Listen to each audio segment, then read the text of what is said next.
na otwe me nsani na ya hye adesua bi ase a topic a dia tutire nya ye everlasting gospel da sempa na first day ni ya ma hu Yesu Kristo le maya eba ana last week nso nyame nam na dom so boa ye ema ehu obofo a odi kan no ne nkrasem sa everlasting gospel da sempa onyankopon se yemfa nko wiase afa na nyina no edi kan twe adwen aseso se eye obofo otoso miensa nkransem no no nyame se yemfa nko wiase afa na nyina ene ye da sempa fi se Matthew 24:14 is say obeka hini no ho asempa de di amama nyina danse eno ansa na Yesu beba nti yamo hu se asase wo so yare dom ne de eyentete ho aso ba bewo no tete ho no a otete no na wo na nkasa nu so but a sign to show say awo no benben de sa ewe no sa nete but de Yesu beba pa na asempa no a sese ko wiase afa na nyina no na asempa no generation bia no onyankopon our specific message or the manemba the present truth so mo fanko wiase afa na nyina na ye wiase bremu ba bia du no ye wiase abakose mu ba bia ye du no enkransam onyankopon se fanko wiase afa na nyina ansa na Yesu aba na busuafo se wan fanko a na nye Yesu na afro because Yesu ofro difo bia we Israel ma our specific message or the ma difo no ofre na ko bia so nkoye na djuma asomafo no specific message or the ma wo mo yenso asofo awie yebrem onyame na afre yen no e de ensase yabuso onyame na afre no onyame so was specific message or the amaye ye da sempa onyankopon se yemfa nko wiase afa na nyina ye obofo to so miensa nkransem no na yehu se obofo to so mi odi kan no yesua ne ho ade na last week no nyame boa ye ma yehu se obofo no kan se munso onyankopon na mo hye na ne mo nyamfiri se na temu don na eden adu enti yamamu hu se obofo odi kan no ne nkransem no ne kuta ne ma mienu na sa ne ma mienu ekuta ne se obo wiase kokose ye nsuro nyankopon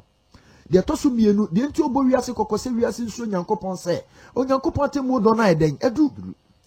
so Yesu kosoro no na ohwese de onyankopon se atemu osi fate eno a na se obebo wiase kokko Yesu kosoro no ansa na odi sa osoma obofo na man de san kransam na ba eye adisam nkransam no osoma na man de aba enti enkransam awu adisam no aye obofo me so otoso me di kan nkransam na abusuafo Matthew, Mark, Luke, John no ode toto ho anye ye o ehia pa na enso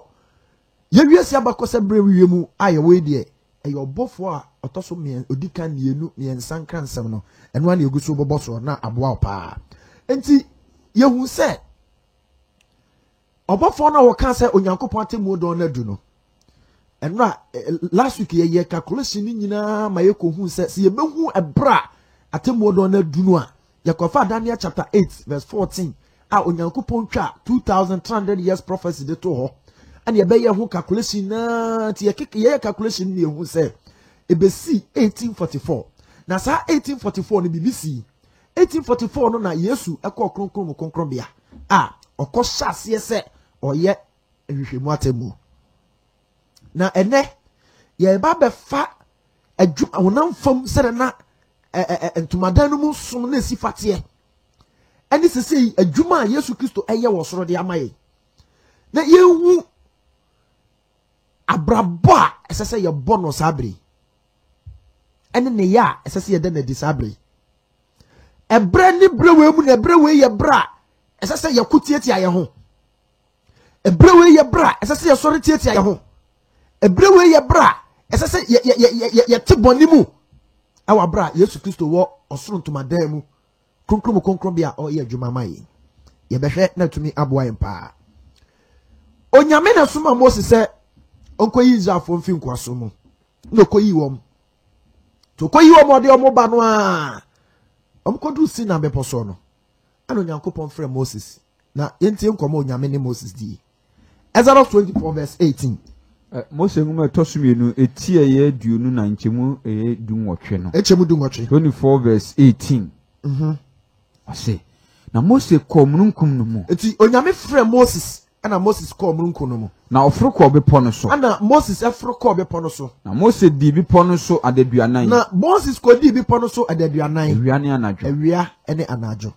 ti nyame frɛ no na onyame frɛ no onyame wo message bi ode ma no kwasempa na owo bibi sonko ode ma no na sadia shunku no Nyankopon wode ma Moses no it take Moses 40 days when did wanom 40 days fi say sa asem no Nyankopon de ma Moses no abusuafo na evalu na eye kronkron papa eti say the Yesu Kristo edi muada 40 days and send the message a onyame de man no de ba wiase no sa pepepepepepepe na Moses susu di 40 days 40 nights when did wanom ana Onyankopon de sankransam na yade ai e de man no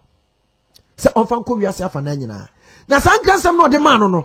efonu obofo di kan a o ka se munso Onyankopon munso na nimonyam na natemwo do na du no ni nyina ahyem esem sankransam no de man o man emransam o wie no man no entomadan a o mesima no e kire djuma ani atemwo ekoso e kire Onyankopon mra o de man no se ne sifa ye kronkron fa ana o de man no eti Moses ko mrunkum no mo asembe no nyame ka kire no Exodus 25 verse 8 and 9 8 and 9 25 8 and 9 8 and 9 see na ma wonye tenabia kronkron ma me onyame ka kire Moses say apart from emransam du no de ama no de me de ka hohuni ukwa Moses ye tenabia kronkron ma me na me ntena wo mu na mensan ni nipa ntumi ntena fi se bra Adam ani funu ye bone a onyame beji the garden of Eden no na Yesu Kristo ntumi mfisoro ma enya ba bi ntena no ni tenabia bia wasase we so because the garden of Eden na yo Yesu tenabia no Adam de bone ne Adam ne kekan aka no ama Yesu abeyi afiri ho eti Yesu fisoro ba o metena yenfa eti opese oni nipa san tena biem opese o san be nipa biem no ana ka kire Moses say me pesa me san ne monante enti ni senti Moses ye trabia kronkron ya de ema me metena wo na me san ni nipa ntumi san metena se de me a me kire wo tenabia no se de me Nyankopon me kire wo tenabia no ne tibia no ene ho nneoma nyina ene emu nneoma me ka kire se nyina ye nyina no saa na monye no Moses ukwa ye ne sa men nane no ye ne sa men nane no ni bi mfiri eti Moses ba ye pe a ode mransam du ni ebere Israel no pe na fe akatra bia kronkron na se so sika ho na se so sika ho di Nyankopon Moses be see entomadan no fe ode white tent and a to wall ni wie no sin tomadan ni wom ana che tomadan ni mu mienu because onyame kire ne se de onye no ya wo aduo courtyard ana ya wo holy place konkron bia ana ya wo konkron bia san onyame ma Moses eye no na courtyard wo no ne ya wo aforibuchi asi wo aforibuchi ya no na omoboso afore anopa 9 ana awia 3 o'clock biara omoboso aduane afode o hyew afode na omoboso afode de bia ofi courtyard ho no ofi aforibuchi ananim na o bad nanim kakra ansa na wadura ntomadan na nkasa mu a ne mfimfin ho so no onyame ma ode bibisi wa na efe ne lava ayekuduo a okache Moses se onfa nsuo ngum ansa na wakọ kronkron bia ho ofi kronkron bia ho wi a ansa na wabesia akọ kronkron bia ho eti santomadan no onyame ma Moses siye no na onyame wo botaye nti a o ma Moses ye ne sa na kronkron bia ho ene kronkron bia ho no enoma be na ne wo ho Hebrews chapter 9 verse 2 and 3 efri se osintumadan bi a okomu kane na yekomu kane kane adua ne epono eti saa kronkron bia ho no ye wo kane adua enso e wo ho ene ye wo epono a pa no guso e wo ho wo frɛ no ho kronkron bia ye frɛ ho kronkron bia na ntwamutam a etoso mienu no ukọ kronkron bia ye twamutam a etoso mienu no mu a entomadan wo frɛ ho kronkron na ye ho so ye frɛ ho kronkron bia eti onyame kire Moses se wonye na kronkron bia ho so no onyame ka kire Moses se onfa apomada ka ne nya de ensi ho na onfa mransem du nintum eti entomadan na onyame ma Moses esiye Moses be ne kama no oye ne kama no na adu ho na ye courtyard ho no afɔrebukyia wɔ hɔ a na ɔmo so afɔre ana lava no so no na esi hɔ a ɔmo di nsuo nyame ma Moses edi nsuo gu mu sɛ nyame kyerɛ Moses o besi ntomadan no emu ni ɔma nyinaa onyame ka kyerɛ Moses sɛ wɔnyɛ nyinaa na ni nyinaa wɔ ne botae a na ɔde twi Israel fo adwen si bibi so na yɛhwɛ Exodus chapter 40 verse 30 to 32 Exodus 40 30 to 32 say na odi kuduo ni si ehia ntomadan no enti courtyard no onyame ma ne de lava no aye kuduo ni si ho ene afɔrebukyia no ntem ewo afɔrebukyia no ntem enti ewo konkron bia ntomadan na nkasa ene afɔrebukyia no ntem no ɛhɔ na lava na esi na odi nsuo gu mu na sɛ onyame ka ɔmfa kyerɛ nhoro Moses sɛ ɔmfa nsuo no ngum na asɔfo ne kontomadan no makoyɛ adwuma ɔmfa nhoro ɔmo na ho na Mose ni Aaron ɔmfa nhoro ɔmo nsa ho ɛde ohoro wɔn nsa ne wɔn nan ho na Moses ɛne Aaron ɔmo ba kontomadan no mu a ɔmo ohoro ɔmo na ho na ɔmo de ahohoro ɔmo nsa ho sɛ ɔkɔ ehia ntomadan no mu anaasɛ ɔbɛn afɔrebukyia no ho a sɛ ɔmo bɛn afɔrebukyia no anaasɛ ɔmo kɔ ntomadan no mu hɔ a ɛsɛ sɛ ɔmo cleanse ɔmo ho ɔhoro wɔn ho ɔmo ohoro ɔmo ho sɛdeɛ Awurade hyɛ Mose sɛdeɛ Onyankopɔn ɛhyɛ Moses no pɛpɛɛpɛ eti onyame ma ne de sɛ nsuo ne si hɔ a ɔmo ohoro ɔmo na ho ɔmo ohoro ɔmo nsa ho ansa na ɔmo akɔ hɔ onyame mpɛ sɛ ɔmo de efi biara bɛkɔ hɔ kɔsɛm because konkrom biara no onyame anim onyame wɔ hɔ ti mo bɛkɔ wakɔyɛ adwuma a ɛnsɛ sɛ mo de fi biara kɔ hɔ eti mo ohoro mo ɔsɔfo no ohoro ne na ho ɔhoro ne nsa ho ansa na wakɔ saa deɛ no onyame ma ne Isaac Moses yɛyɛ no na ɛkɔ so wɔ ntomadan no mu na ɛne ɛbra Yesu Kristo baayɛ no sɛ na ɔde saa deɛ no hwɛ na ɔma dwen si Misaya bi ɔbɛba ɔno na ɔbɛklense yɛn ɔbɛhohoro yɛn ho ɛnam ne so yɛbɛnya ahoteɛ eti saa mfuturo wɔ asɔfo no n'ase efi a wɔ asɔfo no n'ase no sɛ wopie nyame anim wɔ ntomadan no mu a gye sɛ wodi nsuo no wɔhoro wɔ na ho nyinaa ɛwɔhoro nsa ho nyinaa ansa na wakɔ ɛno na yɛn nuanom nkamofo no da so kuta mu a kamoni bia kɔyɛ asɔre a ɔhoro ne na ho na ɔhoro ne nsa ho ɔmo da so kuta mu dendendendendenden batabra Yesu Kristo baayɛ no ɛnam sɛ biribi du yɛn ntomadan no twa mu nti no Yesu bɛyi firi hɔ ɛde bibi bɛsi anan mu na yɛhwɛ de ɔde bɛsi anan mu John chapter 13 verse 5 na afei ohwie nsuo gu dwaresɛn mu Yesu hwie nsuo gu dwaresɛn mu na ofiri ase ohoro asuafoɔ no na ana Yesu fi ase ohoro asuafoɔ no na ho na ɔde mpepa ho a ɔde kyerɛ ne ho no pepa ɔde pepa ho a ɔde kyekyere ne ho no hyɛ ase yɛ deɛ yi pepa ho ɛyɛ eti Yesu Kristo baayɛ no saa nsuo no a na asɔfoɔ de ohoro ɔmo na ho ansa na ɔmo akɔ ntomadan no mu no wobɛgye Yesu Kristo di a Peter sɛ yɛyɛ ahea sɔfokuo ɔman kronkron ɔman no Yesu wafa yɛ deɛ ayɛ ne dea eti Yesu baayɛ no ade ɔde bɛsi anan mu ɛyɛ Lord's Supper eti sɛ yɛkɔdi Lord's Supper Awurade adidi a yɛhohoro yɛn nan ho yɛho na ho futuro na ne ahohoro na ayi yɛho fi ansa na yɛtuma kɔhyia Yesu ɛne na ato nsa didi afei Yesu Kristo de saa deɛ no a nsuo no a ɔmo de hohoro ɔmo nan ho hohoro ɔmo nsa no ɔde gyina ɔmo baptism asubɔ a ɛyɛ cleansing through baptism ana Yesu Kristo ɛhohoro ho fi ayi ho bɔne nyinaa ade firi hɔ eti Moses ɛyɛ saa deɛ ne de si hɔ ama onyame de yɛn sɛ na wɔde to hɔ sɛ ɛbere bia Misaya ne bɛba no yɛde saa deɛ ne kyerɛ mu a yɛbɛte Misaya na se papapapapapa sɛ ɔno ana otumi ma ahoteɛ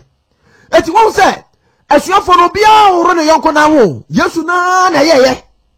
ɔno na yɛ ma asuafo no nyinaa ɛkyerɛ sɛ ontumi nya ahoteɛ ɛwɔ abra Yesu Kristo ɔnka ho ɛsomɔ nso so woni Yesu na ewu asɔre na Yesu ahohoro ho bɔne eti without Christ no ahoteɛ pa efi ne dam ne kekan aka ho no brother sapɔ ne sɛm na bie ni wa wobɛtumi de adwara ma ho afi ɛka bɛma Yesu Kristo nko a ne mogya na betumi aklense ɔno nko na obetumi ate ho na gidi abenya ne mu eti ɔde saa de ne gyina hɔ ɛde twi Israelfo na dwi si Misaya ne so sɛ ɛbɛya Misaya ne bank mbehu no afei oba konkrom bia hɔ a onyame ka kyerɛ Moses sɛ ɔmfa kanea dua ɛnso mfa nsi hɔ na saa kanea dua nso no onyame wɔne Moses sɛ ɔmane kanea ne num da eti fi bra Moses yɛ ntomadan no Any consider yes to be who was sent you so antomadani chamuno. Abusuafo. Sa kanea no. Onyamema must this konkrombia hono. And numu da. The biana womb. The biana womb neso. The biana womb neso. The biana womb neso. And numu da. Sa kanea dianoa. Onyamema must this hono. Now on the chain is for against the answer. John chapter 1 verse 9 and 10. John chapter 1 verse 9 and 10. 9 and 10. When I said Petiba Kunjibun, no cry, a shrine. No cry, a shrine. No nipebiano, a beviasi. No cry, a shrine, pebiana, beviasi. Oh, we are said that. Son of cry, we are said that. And I'm no soon or your, we are, and I'm no soon here, we are saying, we are seeing, we are saying, no. Eti sa kania so no a onyamema ni si kronkron bia ho a de bia onyameka se mane num na enso ni enchre de bia se kania ni dum ese se hren sa no na joma the righteousness of the Christ yes Christo the trene ne han a odi bre wiase a yes Christo han no esum ntumi nkata so yes Christo han no esum ntumi nkata so da eti no ka che Moses se fa kania dua ni si ho ne mane num da. Ese ejoma Yesu Kristo ne han ya odi beba wiase. Na Yesu Kristo han na odi beba wiase na busuafo han ni ntumi num da. Han no ntumi num da. Enti ba ne nya wadwen se tetefo no mu ni Messiah no. No mu ni Yesu papa. Ba rekwan onyame fa so yi Yesu adi kire wom. Sa ba ya Messiah ne ba honam famu a anka Israelfo be tena se papa. Be tena se pa. Enti kane adua ne joma Yesu. Han no a odi beba wiase. Yesu han so etumi num da to nyame ka che Moses say o maka ne ani num da because Yesu han no etumi num da afai oba konkron bia ho a na yawo altar of incense aduhwam hia buchia ana no susi ho na sa aduhwam hia buchia no eno na so bi ye bone no de ne bone ne ba osofo no ekọ patama no a sa aduhwam hia buchia na si ho no Wisi na epia fi mu ba no ana fra moja o de ba ye no na afra ko konkrom bia ho na obone akoduru Onyankopon anim sa ota offenses na esi ho no onyame ma ni si konkrom bia ho no na eben entoma na che konkrom bia ho na eben ho pa eno nso so na ejoma edian adi semetre enwotwe echem miensa ene enai Elisa meti nwotwe nchem miensa ne enai na obofo ofro eba begina aforebuchia no ho obofo foforo ba begina aforebuchia no ho a okura sika hwam kruwa enti okura sika hwam kruwa na omano enuhwam pi na omano enuhwam pi se onfanka hotifo nyina mpai bo ho onfanka ahotifo nyina mpai bo ho kwasempa tie de ye pa o enti se de na obedi ne bone kwa tru aduhwam hia muchia no wisi na epia fi mu ba no ema onipa mfom so etimi duru Onyankopon anim no sa pepepepepepepepepepepe ano di gina wo se enam bema Yesu Kristo nkoa so Yesu Kristo nkoa so ana me no mienu ye bone me no mienu ye mfom so me no mienu ye mrato ebetuma duru Onyankopon anim eti sa ni hwamhia no ni gu ye mpai bo so na etima fra duru Onyankopon anim etima fra duru Onyankopon anim eti abusuafo enyomo nyame ma Moses ye no se ujai Old Testament se unsua ebeye din so betumi ati New Testament ati o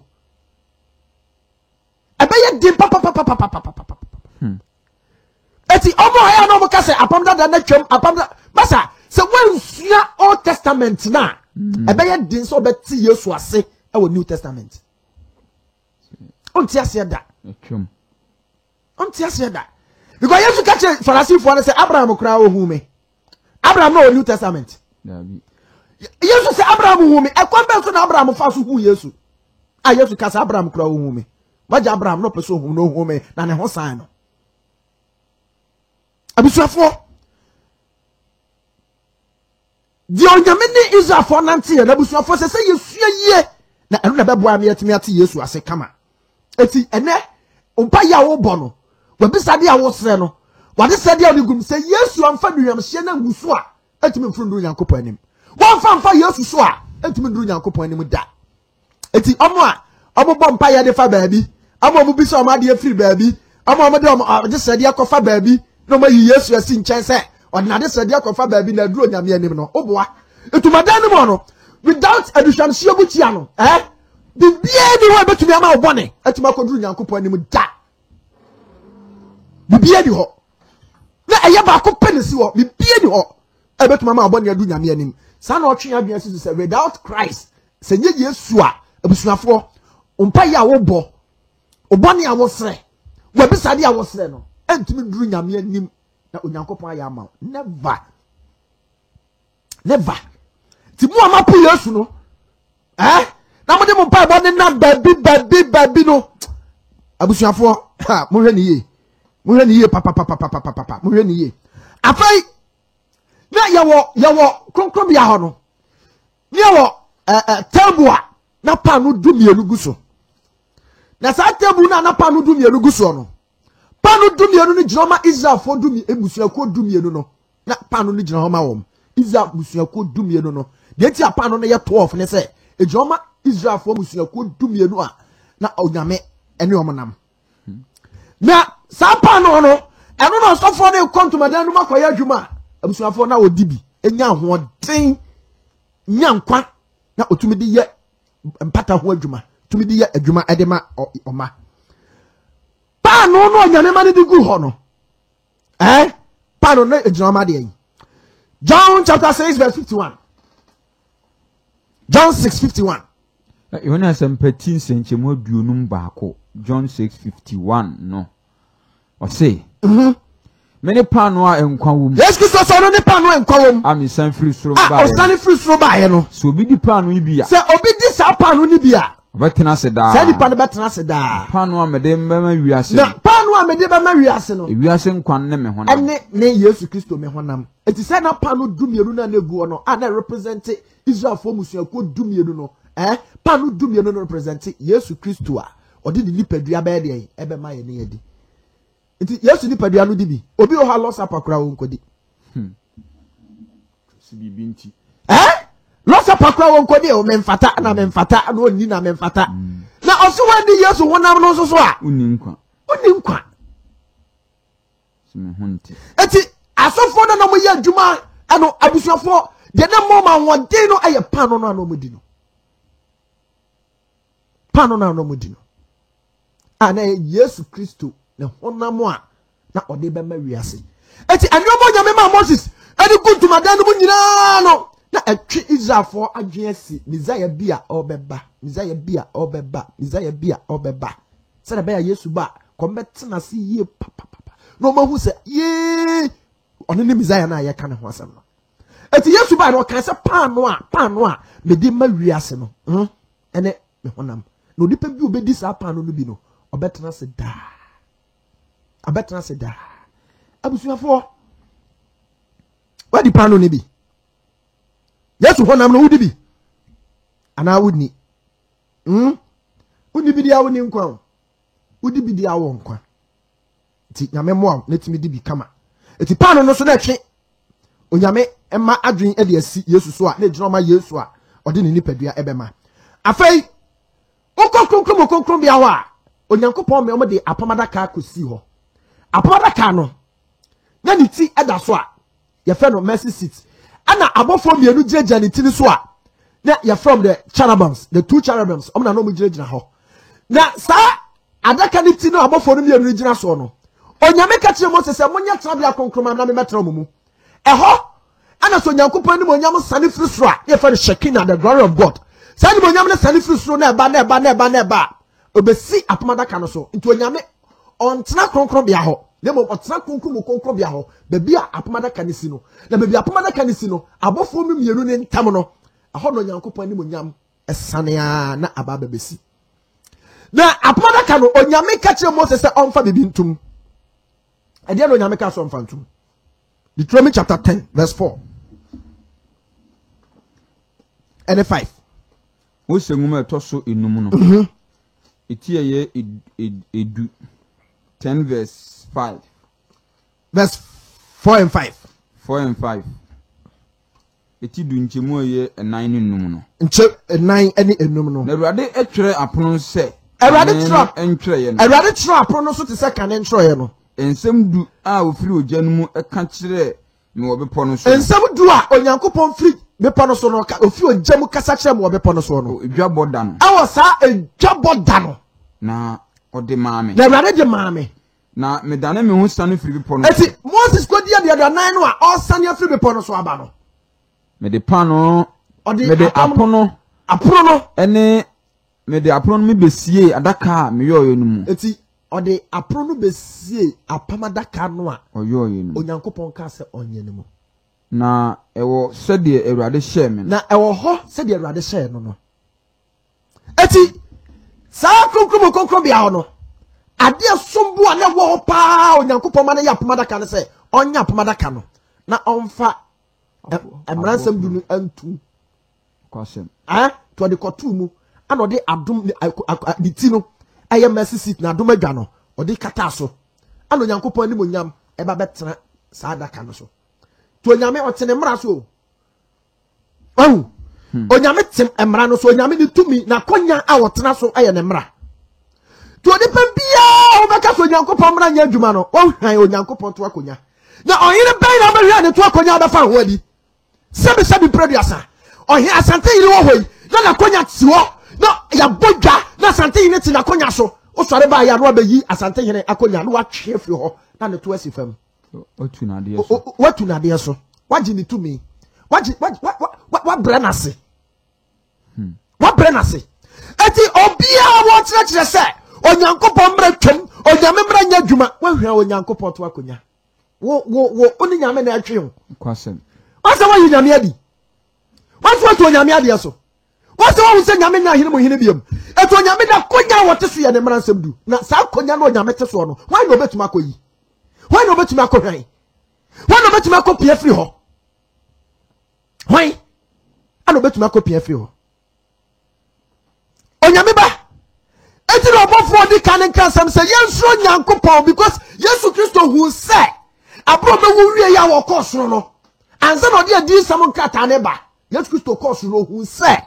enipa betu nyankopon mra enipa betietie nyankopon mra so obo ba family Yesu mi gidie so atietie nyankopon mra so ehwa onyankopon akonya firi ho te ho ano so ma obofo no de enkansam di kan se kobo wiase kokose omu nso nyankopon osenkafo so se asem na wie ye de atie nyina ne se so nyankopon na di ne mra asem so we ni panyina ase de ni eti onyame batie di ye antumadalo nyankopon ma Moses ye akasa kire ye bibi kwasempa kire ye bibi papa eti mu a asofo no amu hwa onyankopon to akonya ensore ma no amu hwa onyankopon akonya na mo ju onyame tumi afiri ni nsam no onyame ni mu obi kan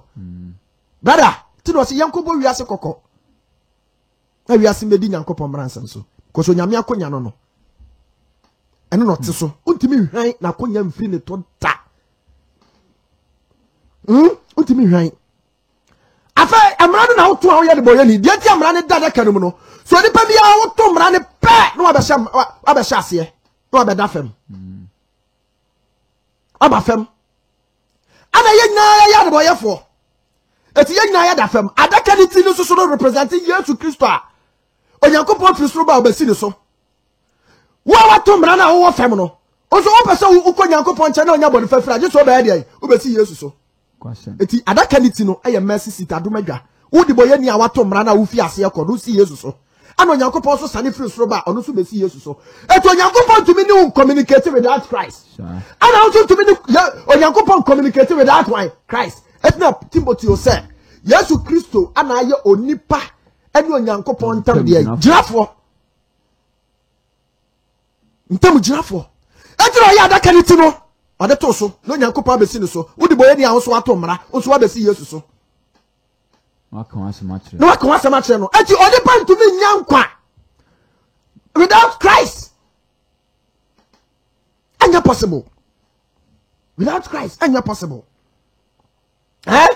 tina Yesu Kristo ba no se oba bewu no oba be giye fimratu mu ama mra na santre ne atumi ayede abam because na mratu so na ma Yesu bewu the Yesu ababa wu ama wode a oba be wu ama wode obone a cha oba mo wode ama What made you Yankopon Rana so? I'm a mana centre ne abam. Yes, one catch will be here for. Also, obewu ama wabe a mana centre. The Amana Shisha Panoa. Adam and different to me, amana mum. Yanano to me, amana mum. Eh? Yes, Christo Babe Wama. Ama a mana centre ne abam because Yankopon Rano. And why we free boneho? Because I don't know Mrato. Otto Mra, no, I bonnet. The wow free home. I am Mrato. You see, you swab and so, over yet to the over Jidia, I have power on the more than Mrano Sono. Because now we are coming be a say, we are Bonia, only Yankopon Tamatati. I come be anyone also who the boy knew but not Yankoponche. I know the years to amount. Say yes to my Domo. I know the Abdomo. Do Virginia, no, I show the Wabaka or Sumusiacono. No, two no back or Sumusiacono. I dear way now only Yankopon Tamatati. O se ya sumaji wedding tino because ya biemu dia ene anyahwe ene anyahwe sana eko sana so for the big church because onyame mra wo to ye na no ni Yankopon tamtete ye ana Yankopon de Yesu ama se o meye mpata adwuma ma ana de na adom eti o ba Yesu nchen a abusuafo abesa body fafiri a enyina wa ho de nso enyina wo trene nso enyina obi bia so enye papa bia ba ye na mo nya body fafiri. No dear, what's say I know used to the idea, not the actual. And only I'm doing what they are doing, not what they cost Robusiacono. Or no, they cost Robusiacono. Now, no, come on, I used to let you charge on. I felt, oh, cries of Cobocrono. I would you now call the yes, you better woman, no one cries of Codio. There be that. Until who are Beji Yesu Christo Eddie. Now, who Bonia, and to Beji Yesu Diano, who cramp on necessary dinner Copomra so Cassia, said about your own combium. Question. Eh? Said about your own combium. Simple mat antiasia. Antiasia way ni pantiasia. Eti ye nim Yesu wo no be wu ma he no said etie. Eno Yankopon ma no said etie. Ye mfa hye ntontemo. Ye mfa hye ntontemo. Ye wu Yesu moja na dwuma be ye. Ani ni Yankopon ma no de be ye. Eti ena mo mra no a Onyankopon wu so mo ba tunti. Ana o ma Mose de afarabo mra ye de yi. E ba. Ti sa ntumadano mo som no a Agamema oyichi Israel for nyina no. Now there is a purpose. Ewo botaye pa. Na ewo botaye pa. Enti eno no. Afei okay. Ezra chapter 40 verse 13 a. Onyankopon yi Aaron asefo wadie. Kenkama me. Ezra 40 verse 13. Konkron hye Aaron. Etu madalo Moses wiye ya no. Onyame kire nipa asese koye mu adwuma. Ano katrom se fa atade kronkron no fa se Aaron ene ne ma ne sra won ngo enwo ehye won kronkron na sha mo kronkron na wonimi sofo na omonimi asofo tie ni ye papa enti onyame ekofa Aaron ene na asefo se omo no omonye sofo e won tomadan no onyame ma Moses ye no Aaron ene na asefo no yi wo se omonye asofo na oyi wo no asefo atade kronkron shawom na sra wo ngo si wo mo answer no matima ba dey ama ba gimi sofo na abusuafo Aaron na asefo so e wo Lewi busuakuo mo kwasem abusuakuo ya 12 ayade no nyame ko tusu Lewi nko a obusa wo say e dia Moses si kwaje mransam du no aba no tie ni ye o oba na Israelfo so mosom omni Aaron no mosom abosom ati Moses ba ni bufui ana Moses kan say hey wa rade afa no bra unu musuakuo amokoe Lewi abusuakuo no mo kwa Awurade afa 12 tribes no ba ko pe Lewi fo nko a ne bae obo maka nyina kai mujina bonsama fa ano nyame Moses kasa ese munkunkum mu amunuanom no mo strike wo mo so kunkum bia eti die to nyame chuso Levites no Lewi abusuakuo ne se ebra omukọ di abosomsoma chi no na onyame pe omo na afa no Lewi fo no ne bae nti se Lewi fo na abade a no ma be ye Awurade de ade a so nyame pesofo bi ama na di na so aye ntomadan no madwuma otumi nkofa Israel musuakuo na aka no no kofa Lewi fo se Lewi fo na emedi ne sofo eti Aaron na asefo anom ye ntomadan no madwuma kama na sal amu asofo no mudwuma die de sai ntomadan no nyame si what is the purpose the meaning asichire pa ne sai dwumadie bre na be koso nti a onyame mo ya saade no Leviticus chapter 4 verse 27 we are no about 32 no about 35 amam 32 to 35 na asase no so enkrofo no mu biara anhye da na oye enioma Awurade ahye se onye no mu ade ba ko a sebiyo o se Sa omai no nipa bia e ma no Nyankopon de ba ye kire wo mo no sa omo to a o kan the English version na o se wan nyese wan sheda se o yes abone ni bia o to mra ni bia sa se nese an sheda na o to emra awurade ahyehye won tun bia o to onyame mra no a na odi so a wa hyehye no na afese nipa na ate ase na nipa na huru se afa de ma ye bone a na ohunu ne bone a waye se nipa de hunu ne bone a waye a de afoma o de afoma ene no ene asafo no emfa na ntwie emra emeye bone no afode jump 32 verse 32 nchemo ye duasam ye aduasam ye no na se ode adwama beye na ye de eti ose se nipa no to nyame mra no a bia anse na se nipa no betumi anya bone fafre no onfa odwan emeye ayeye de emra meye ayeye de emebo bone ho afode na onfa mebo bone ho afode awonfa obede a odi mu na onfa obede ye ka obede a be ma odwan bede a odi mu a enyo odwan na ni abo enyo odwan na na ya chia enyo odwan a oyare enyo odwan a ekorela achi no one ne dabi odwan a odi mu ana hotie na edam ne kekaye bie ni ho onfa mra na onfa mebo bone ho afode eti yetu nyame ya ntomadan no a oyi asofo so munyo ntomadan no madwuma ne se oto Nyankopon mra no a se na be ya obetuma nya bone fafie no je se ubedi sa afare bo mra no so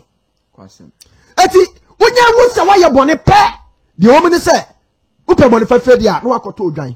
ukoto odwan na do odwan ne ko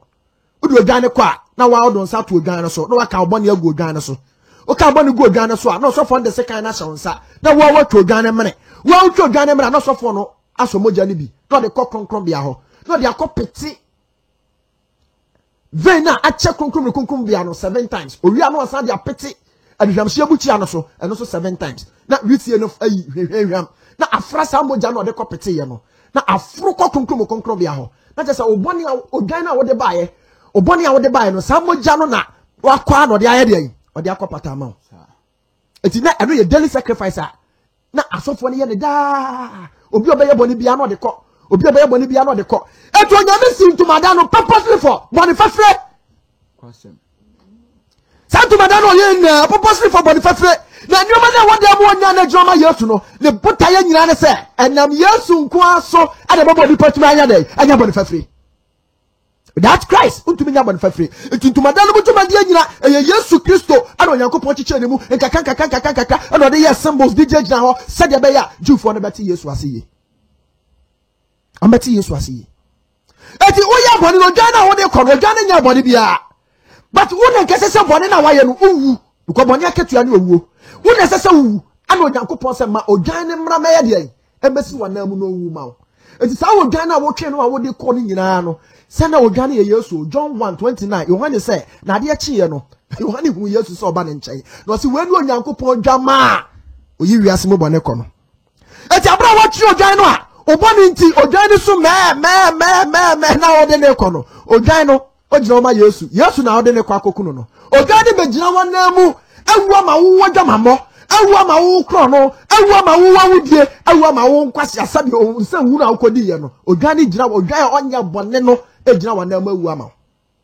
eti sa odwan ni gina ma Yesu a abusuafo ono na abiri bi baba obegina ya na mu na wawu ama me ne omienu na de moja apata yi nti odwane moja na ne de soko no ejoma Yesu moja no a ebebo nya bon fafre eti abusuafo se na wo se wonyi Yesu ni ana so mfa Yesu okra na waje nkwa obeye den ni wanya bon fafre obeye den na obon yetima du Onyankopon anim obeye den moja ben na de woko e moja ben Yesu se mre kire ni papu moja no mpe atwa manya dwuma biem because Yesu wu ya na ni ntomadam sum ni twamu eti moja ben pa na se ade obone be kokukrum bia ho no nyame atuma koye ho Yesu aye ho adwuma ma emoja ben onyame ba emoja ben eti wo a wo so odwane mre wo di boye ni no na wo ku odwane no wo di boye ni no a wo di odwane ba na di odwane be si wo na mu awu ama no eye wo na se so ku odwane mre no so fo na so moja ni bia ma wo ase ne se Yesu ba ye di boye fo no a Yesu be wu ama ye no etwa se ye ya na eku no tini ya chi Yesu bo na asem yem no Tini chi Yesu born assembly mu. Eti Barnaba ho. Yesu awanya boneda. Barnaba no ha Israel for. No rob Israel for. No kum Israel for no. Israel for e ka se omo pe Barnaba. On ha wom. Na Yesu a onu momu bro masundie no. Ya nchi no ne yankoku no. Sele be yan komshe ne bebam pepepe. Sele be yan komshe ne bebam pepepe. Sele be yan komshe ne bebam pepepe. Ti odwan no or represent Christ. Na abusuafo sa na daily sacrifice ana ekoho. Na konkro bia ho no boni o ma na ye na aya o ma be pata akọ konkro bia ho no. Onyankopon yi da bi siwa ne efe na atonement day. Ukọ izemu a Santuma Daniel Sadan ye fe na atonement day. Na aye October 10th bia no mo ye. Asofo no wo kwan se obakọ konkro bia o ba bia pomada kanisi no. Ba bia Onyankopon ne wonyam no sane a Unyabra kan Leviticus chapter 16. Onyame ka kire Moses say won ne asofo ne say mo mo ko ntomu tam etoso mienu no da bia no ma wu. Eti atonement day nko a aye October 10th no nko a ana asofo ne ko konkro bia ho. Na boni o ma ne ye na fimu no esese okona okoyi free ho. Eti na Yesu last week no Daniel chapter 8 verse 24 no o si enkosi empinu ahasa ansa na wa ye konkro bia ho de aye.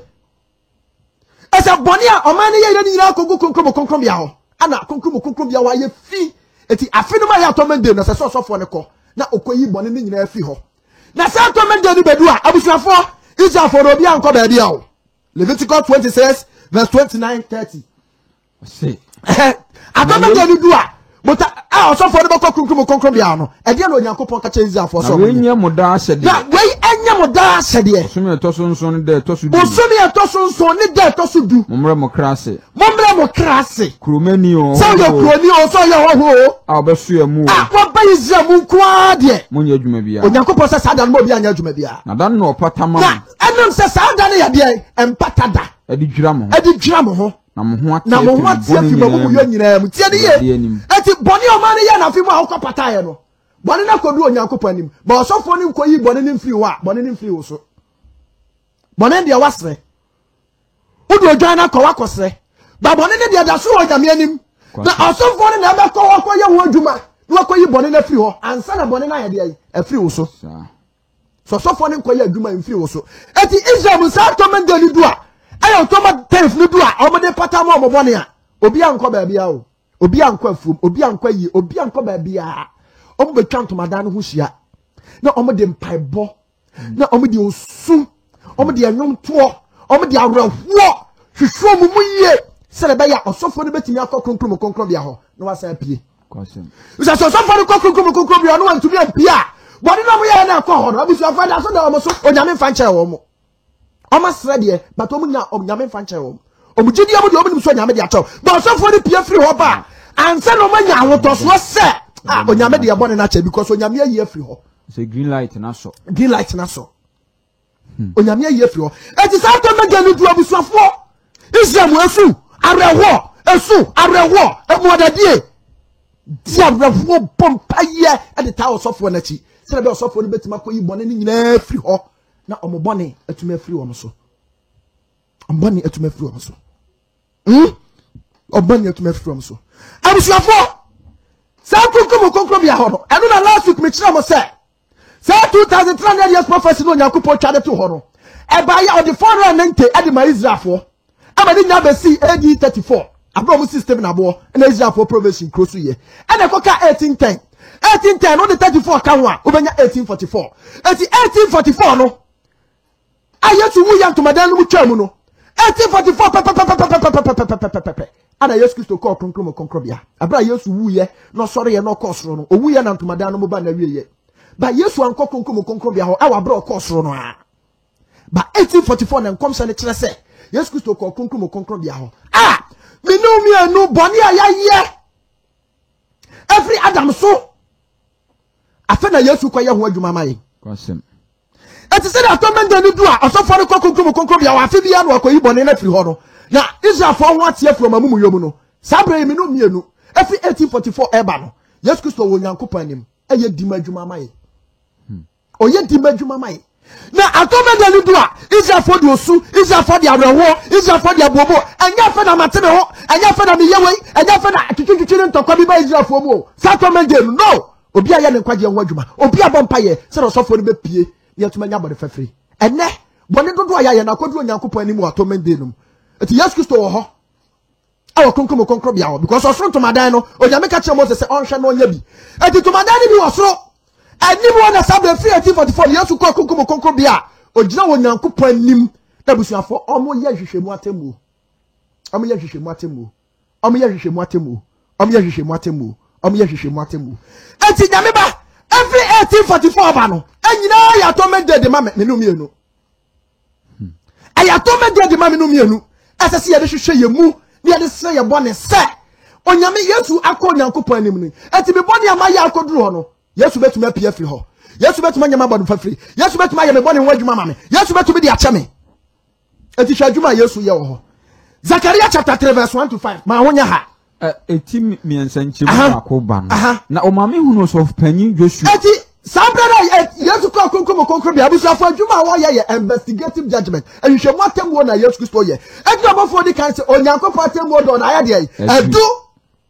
Yesu ni enhire nmonya onyame atemwo na du eti every 1844 kono ano Yesu Kristo ko hwe hwehwemu atemwo ase no hyase afia wufo so na yehwe osofupani Joshua wo se na o mame hu no osofupani Joshua osofumame hu osofupani Joshua o jina Awurade bofo na nim Yesu Kristo afra no obejira Awurade bofo na nim na Satan ejina ne nifa se obeto na no se ototo na no na Awurade bofo no ka kire Satan na Awurade bofo afo no ka kire Satan se Awurade ntwi wanim Satan na Awurade a wa yi Jerusalem no ntwi wanim Awurade o yi Jerusalem no ntwi wanim wo nye genti a wo hwema firi wo enye genti a yehwema firi ojam enso na Joshua sentade fin sabe na Joshua sentade fin because obegina onyame anim atembuo num no bone a waye nyinara bonsama ka gu ne so ho abofo no bu ase wo ana abofo ne ka obu se obu ase obu jeje won se munyi ne ho ntade fin munyi Joshua ho ntade fin no ka kire Joshua ana ka kire Joshua se hwe mama omumu ya na hede yi mama omumu ya na hede yi eye atitiari yo se wankoji onyame atembuo mu ama Yesu anya hwehwemu atemmu ama wo a wamumu ya firi wo so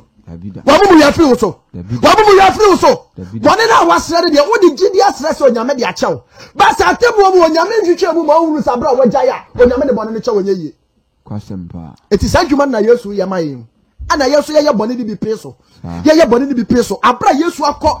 konkro bia sabra hwehwemu atemmu okoso a ofrewa no ye di mama ofrewa no ye di mama ofrewa no ye di mama ti Joshua Yesu Kristo na eyi kasa munye ne wontade fi no na mama wa mumu ya na hede yi afiri so ko sadwuma na Yesu ye wo soro ho every 1844 ba no sa na Yesu ye adwuma no wo soro ho omo abonsam de bone gu won so no mutumi saka o madwen no mutumi sira bone fache no Yesu ye di mama wo horo bone na afiri o so wo horo bone na afiri o so na Yesu ye sadwuma wo soro amaye o so bone no ye bigum o so bone no ye bigum o so bone no ye bigum abusuafo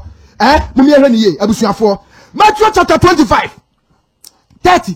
31 35 Matthew 25 30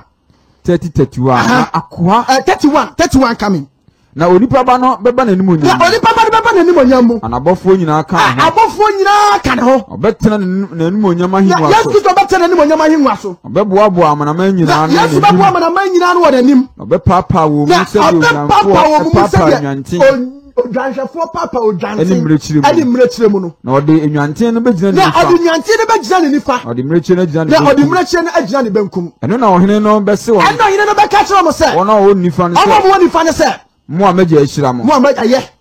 etitiade ye se adwuma na Yesu ye o akristofo ameje Yesu Kristo di ye no Yesu ye hwehwemu atembo enti nyabra Yesu Kristo beba no ana obeboa obia no na wachiche ye mu no achi atembo no sadwuma na Yesu ye wo soro enti Yesu akonkro bia na busuafo omo mu benya nkwa no ye omo ho adwuma omo mu nya nkwa no oyi omo si nkyai enti akristofo omo beje Yesu Kristo di ye no muna Yesu Kristo ye sadwuma na mamo enti wo awutimi gya bone ne ye no Yesu bu ano gya bone ye no na ode wasi nkyai na ode wa banifa na wa be ye odwan wo abeje Yesu di ye no abra banko ye na wo kata wanim twantro edi asamanya papa wo pa wade ayenti utantro di bone no na Yesu Kristo di wako benkum uko benkum a ya papo uko ni fa wo yo dan ati bibisa sa hwehwe matemu a Yesu Kristo yi u be ye odwan anabaya papo ube yo join anabaya papo kwasem tiedi yo uyo join dia dia tia Yesu Kristo se o join no ana mbakọ na henie mu mumra nifa o do join gina nifa adentia Yesu Kristo wu yo kosoro no otena gya ne nsa nifa so mebo a Yesu Kristo so ono ne o join no ana John so se Yesu Kristo yi ni wodi a ye be ya te se ono eti obi a wa bra bo ntumi anya Yesu no ntumi nye o join o be ya papo o ya papo so onya nkwanya yie eti Yesu Kristo beba no na oni mama mu yo jan ana oni mama mu ya de o me ya papo eti Yesu yesa hwehwe motem no nyina wia na afa ode sia beto o mu benya nkwa ani o mu nya nkwa na Yesu yesa adwuma ni wie pe asamba na Yesu beka Revelation 22 verse 11 no 22 verse 11 na de otene no afa na Yesu atia de ontene no ntenara de ontene no ntenara na de ontene no ntenara na de oyefi no na de oyefi no enye fiara na de otene no entenara na otene no so entenara na de oye kronkron na de oye kronkron nya kronkron a eti Yesu wie hwehwe motem no wie na oye obi an wadwuma wie a onimomo mbenya nkwa onimomo mu nya nkwa ansa na waba eti owie ya pa se afa de otene ne ntene de obeyefi no so be ade yi obeyefi onipa bi antumi nsakra bi anopai adwuma we na ekoso sadwuma we na ekoso so asabre kesi Yesu ya bone ho sabre nke yesi yesre Yesu se abre wakogi onyame anim nti me bone onyame de be chemeni me bone onyame be ye firi me so ni sabre mpo ana ye bone gum sabre na papa mu ni nchichemu watime ne wakame eba aisese ye kan ye ho bom na busuafo ye de mpai bone nkotosre se de atomen de Israelfo nyina ka mo bom nchichemu bia mam no me de nkotosre ne mpai bom pa ye sre Awurade se Awurade ba boa na obi atumi anya nkwa no ya hwe de nema ekoso Awurade mo na te saa ahwehwemu atemu a Yesu ye wo soro yase na de nhyira ntumi nya odia Yesu nka ho na onhya odin Yesu Kristo din mu amen amen meba jope ye wosimano na yemfa 2 course na yentoa so wo fia 0322295471 0322295470 meba shoba so a ye befa na ya twetwe enkomo 0322295471 0322295470 ebi abinya quotations na evangelist the number betudwa na of or the quotations na mo say quotations no enya sem kitwa edo so pa ye ene ye di si anu no evangelist what the phone number ni tudwa answer so abusa for me number ni 0 yeah for we oh okay me ba jo good morning so yeah mama kio ya jo so pato papoku ni of any day kwanse enko mre na tia yo me perceive ka just you John 2 1 to 3 hongi o tem mu katra o se mankuma me so we no mabre mu no ma anya bon obi ya bon ya yo ti na obi a woni ye na Awurade Yesu o we ja ne nsen ri mai kam pe so tem mu katra okay I'm running the number betudwa na wa friend of why na wachechu mu ye na emre no atia me ba jo for number no yo me number ni evangelist obo number ni 0249 40 any day kwa so mo for me jimi fa ko obi abiem 0249 40 12 48 0249 40 48 Mese mama Francis here mama yemwie any day kwa so mama yemwie yesre mo na yewia evangelist should me number no 0249 40 40 12